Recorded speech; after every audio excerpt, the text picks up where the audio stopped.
ગીરગઢડા તાલુકાના પીછવી ગામે વિકાસના નામે મીંડું. ગીરગઢડા તાલુકાના પીછવી ગામે રોડ રસ્તા મેન બજારમાં ગંદા પાણીના માંદડા જોવા મળી રહ્યા છે.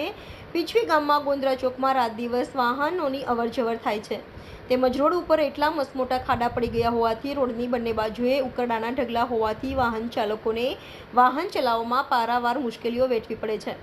તેમજ પીછવી એસટી પિકઅપ સ્ટેન્ડમાં સરપંચના વાઘીઓએ જાહેર સરકારી ઇમારતમાં કેબિન મૂકેલ હોવાથી પીછવી ગામ અનેક સમસ્યાઓથી ઘેરાયેલું હોવાથી પીછવી ગામમાં કોઈ પણ જાતનો વિકાસ થયો ન હોવાથી તેમજ પીછવી ગામ જંગલને અડીને આવેલ હોવાથી માલઢોરને ચરવા માટે ગૌચરણમાં પેશકદમી કરેલ હોવાથી માલઢોરને ચરવાનું બંધ થયેલ છે.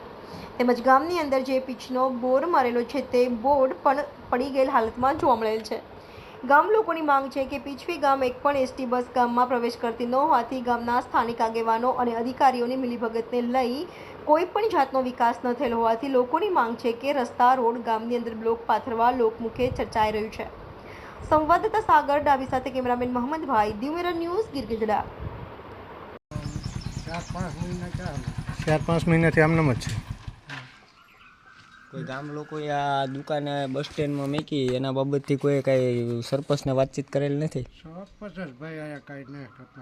એવું છે. કેટલા મહિનાથી છે આ દુકાન બસ સ્ટેન્ડની અંદર? 4-5 મહિનાથી જ. પીછવી ગામ ગીરગઢડા તાલુકામાં આવતું હોય છે? હા, બસ નથી આવતી.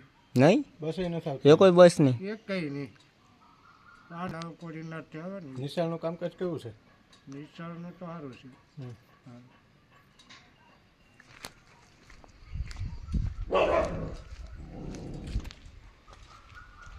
નમસ્કાર મિત્રો, હું ફિરોઝ ઈરાની આજે તમને એક નવી વાત કરવા આવ્યો છું. દીવ મિરર ન્યૂઝ જોતા રહો, સબસ્ક્રાઇબ કરવાનું ભૂલતા નહીં અને શેર કરવાનું પણ ભૂલતા નહીં. સત્યની સાથે જોડાતા રહો. નમસ્તે મિત્રો, હું છું ચાંદની પરમાર. આપની મનપસંદ ચેનલ એટલે કે દીવ મિરર ન્યૂઝ ચેનલને લાઈક કરો, શેર કરો અને ફોલો કરો.